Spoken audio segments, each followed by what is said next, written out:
I'm going to share a case study from 2009, and I was just thinking when you were talking about the speed with which you need to reply now, that was only 4 years ago, and yet we probably had a week to deal with it. The entire thing sort of happened over a week, but it then set up, put us in a spot that made it much better longer term. But today it's like 15 minutes. You have to be there. You're absolutely right.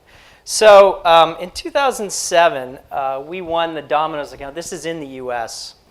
And it's funny because I actually am here less to talk about the crisis itself, although I will, but more to talk about the fact that I think without the crisis, I'm not sure we would have done the outstanding work that came from that experience.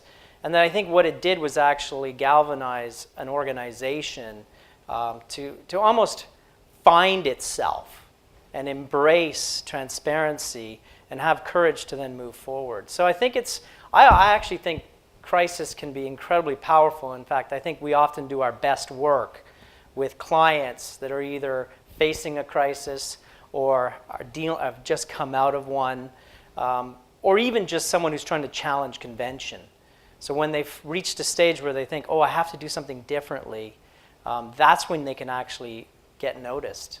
And it's really funny because you often think, well, I need to do what everyone else is doing, but then why would anyone notice you if you're doing what everyone else is doing?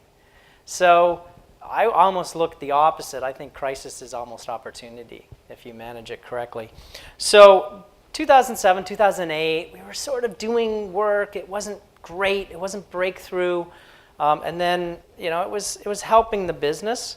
But in 2009, they reached a stage where it was a brand that people had started to grow out of. The quality of the pizza started to really suffer. The financial accountants had gotten in and started to pull ingredients, substituting ingredients, trying to lower the price per unit. And you can all imagine, hey, let's get more efficient.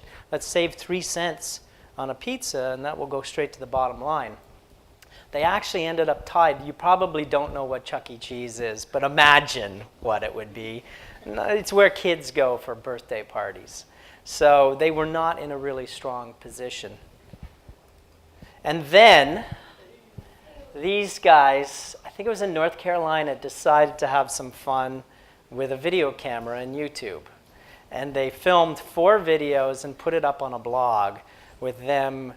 Boy, you can use your imagination what they did. And it just basically, it was really funny because we did have a team that was looking at all of the activities that were going on. This was 2009. We picked it up within hours. From there, it started to, and we saw it early, so we were lucky. We were on the front end of this thing, shared it with the clients, started to talk about how to deal with this, obviously dealt with the employees very quickly. They were terminated, and the store was actually completely shut down and cleaned. So they were being incredibly responsive from that perspective, but also starting to think, what is the PR angle? Within hours, it started to get picked up by journalists and bloggers. Within days, it had over 1 million views on Facebook. Again, this is 2009. If you think about it then, that was pretty incredible. And they had a real crisis on their hands and had to deal with it. Perez Hilton picked it up, and that really started to make it tip. And this was from the New York Times. These 2 were fired and charged with felony crimes. I didn't know you could be charged with a felony crime for food misbehavior, but I'm glad you can, because I don't think any of us want this to happen. So that was dealing with it on that front. But what they then did was very quickly embraced, we have to get out there. And so the president of Domino's USA very quickly put up a video on their site talking about it. And I think what you'll see is, I'm not going to play the whole video, but just a few seconds. But again, very honest, very transparent, tried to use a little bit of humor where appropriate, but also very serious. But a very human approach, referred to the employees as idiots in a way to actually show that we really understood this was not behavior that we would condone. Let me see if I can find out where the mouse is. Here it is. Hello, I'm Patrick Doyle, president of Domino's USA. Recently, we discovered a video of two Domino's team members who thought that their acts would be a funny YouTube hoax. We sincerely apologize for this incident. We thank members of the online community who quickly alerted us and allowed us to take immediate action. Although the individuals in question claim it's a hoax, we are taking this incredibly seriously. This was an isolated incident in Conover, North Carolina. The two team members have been dismissed, and there are felony warrants out for their arrest. The store has been shut down and sanitized from top to bottom. So it goes on. But you can see a very upfront, personal, the leader of this company addressing this issue head on. From there, though, it was interesting because I believe it really gave the client courage to face what really was the bigger crisis that they were facing. Their pizza sucked. And they were dealing with this problem and needed to sort of face up to it. Originally, I think prior to this issue, they're like, well, we've come up with a new recipe. Let's go out there and talk about a new recipe. But quite honestly, I think a lot of people, how many times have you seen new and improved, right? Or product, detergents that are whiter than white. We'll get your clothes whiter than white. So it's hard in our jaded society often to have a brand come out with a new and improved recipe and have people really engage in it. So what we argued was that we really needed to do a proper mea culpa. We needed to completely lean into the fact that people really didn't think our pizza was any good anymore, and we were listening and we were really dealing with it. So let me play a little case study video that sort of took us through the entire campaign from beginning to end. In 2009, Domino's found themselves in the middle of a PR nightmare. Now to a sickening video posted online by two Domino's pizza workers. And in the midst of this baptism by fire into the world of social media, they were forced to face another harsh truth. Most people really didn't like their pizza. To me, Domino's tastes low quality and forgettable. Tastes like cardboard with tomato paste and pepperoni on top. So after 50 years, they started over and completely remade their recipe. But after dishing out a mediocre product for so long, how could they convince anyone that this new pizza was truly new and improved? The solution? The Pizza Turnaround campaign. Instead of hiding the hate, Domino's embraced it and owned up to the criticism in a big way. Domino's pizza crust to me is like cardboard. I hear what some folks are saying about our stuff. The sauce tastes like ketchup. Totally void of flavor. I mean, that hits you right in the heart. There comes a time when you know you've got to make a change. You've got to move forward. What's different about the new pizza? We improved everything. Sauce, crust, cheese, you name it, it's better. The entire story unfolded online in a 5-minute documentary, accompanied by a completely uncensored Twitter feed, with every single comment about the pizza, good or bad, posted in real time in an ultimate show of transparency.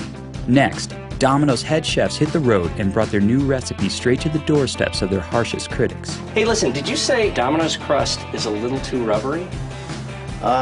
Domino's crust is a little too rubbery. I did. Domino's pizza! I didn't know you were listening. Uh-oh. Said some pretty rough stuff. And I was just trying to be very honest. Oh my God, that's delicious. This is great. It was an unorthodox approach, to say the least. It takes alpha meatballs to stand up and say, America, we suck. But did it work? Well, Domino's Pizza, one of the few companies doing well in America, they're reporting an almost unheard of increase in their business, up 14%. Domino's Pizza is beginning to deliver with a new recipe, a great ad campaign. Domino's new pizza is shaping up to be one of the most successful new product launches ever, sending Domino's stock price up 44%. The power of falling on your sword or on your pizza slice. And Domino's now says its fourth quarter profits soared more than double a year ago. By actually embracing the criticism and putting their harshest critics on the air, Domino's revamped their image, regained their credibility, and got America polling for them again. I'm back. I'm in. What is the worst thing you can say about a pizza is that it tastes like cardboard? Yeah. That they incorporate that in a commercial and say, you know what, we heard you and we've changed. What can the GOP learn from Domino's? May God bless America, and may God bless Domino's new pizza recipe. Thanks for watching. Gotta love Stephen Colbert.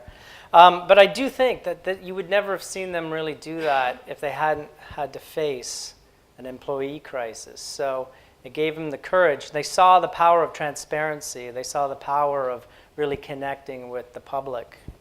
And what's interesting is it has really driven the last 4 years of activities. Everything they do now is about injecting transparency into all aspects of their business. And I think the other thing it's had an effect on is employee morale. It has actually completely turned it upside down. People are so proud to work at Domino's because they see the impact of their work, and the transparency is there. So like literally, and you'll see it coming up, they had a system in-house that would allow us allow them to track who's making the pizza, where it is in the process. And we expose that on the web called Pizza Tracker, and you can actually see your own pizza being made moving through the system. We then allow people to tweet, and you put it up on a big billboard in Times Square. So every step is, how do we make this more transparent? We have a pizza an iPad app that lets you make your own pizza, and you can order it. And the better you get, the more points you get. And actually, people who are really good at it have been offered jobs at Domino's. A couple of them have taken it up. So it's really been successful because of the disarming honesty of the product. And if you've ever worked with CPB, you know we like cultural tension. We actually think that the power of the message comes from leaning into the tension, where you find the truth of the product, and it challenges what culture thinks in the right way. So that, in our minds, helps open it up and really get people talking about your brand. But also celebrating the food in the kitchen and showing this is food after all, and we need to get close to it. So just the things we did, live posts, unfiltered, other than profanity, everything good and bad up there, very transparent. Allowing people to share their pizzas. So this continued even after we launched the recipe. Take us a picture of your pizza and upload it. And there were tons of that. And when we saw pizza being, the cheese being stuck to the top of the pizza box, we dealt with it. And we embraced those issues and responded very quickly.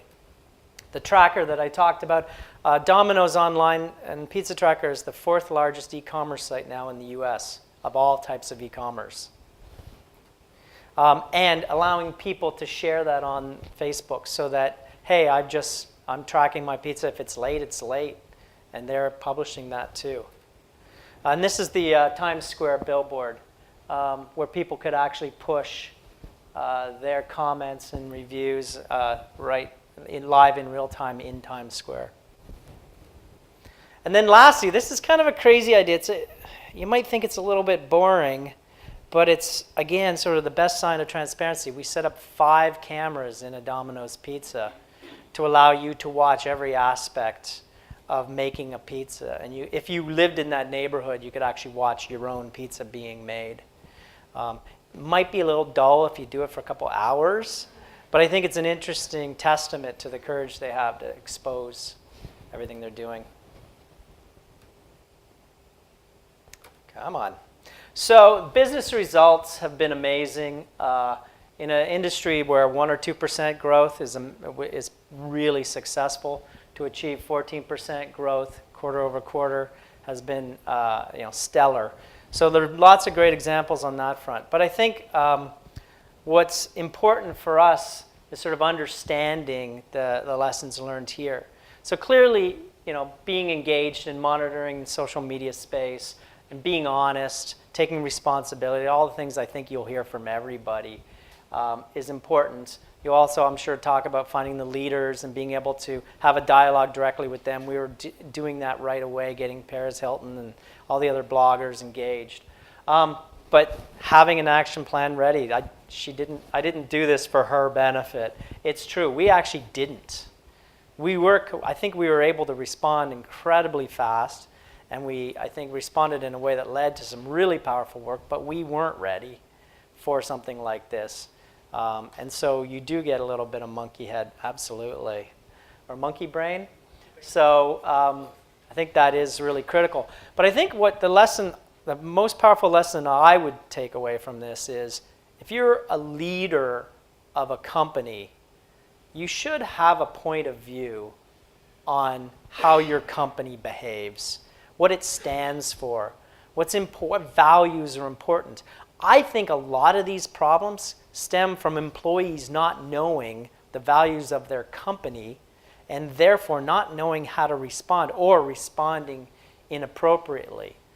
And so either the leadership hasn't done it or isn't close enough to it.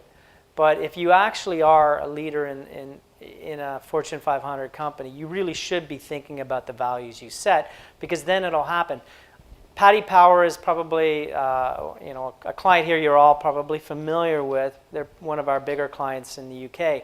They understand who they are as a client. They understand their values, and they know where they're trying to go. And so they're very able to respond incredibly quickly. Milka Chocolate, another one of our clients, which believes in promoting tenderness around the world, equally knows that. So they have sort of institutionalized the values of those brands or companies, and then the people know how to behave. And when they don't, I think that's when you see, and I think honestly, Domino's didn't at the time know what their values were. And luckily, they were able to adapt quickly. But I think many problems probably occur because people don't know who they are as a company.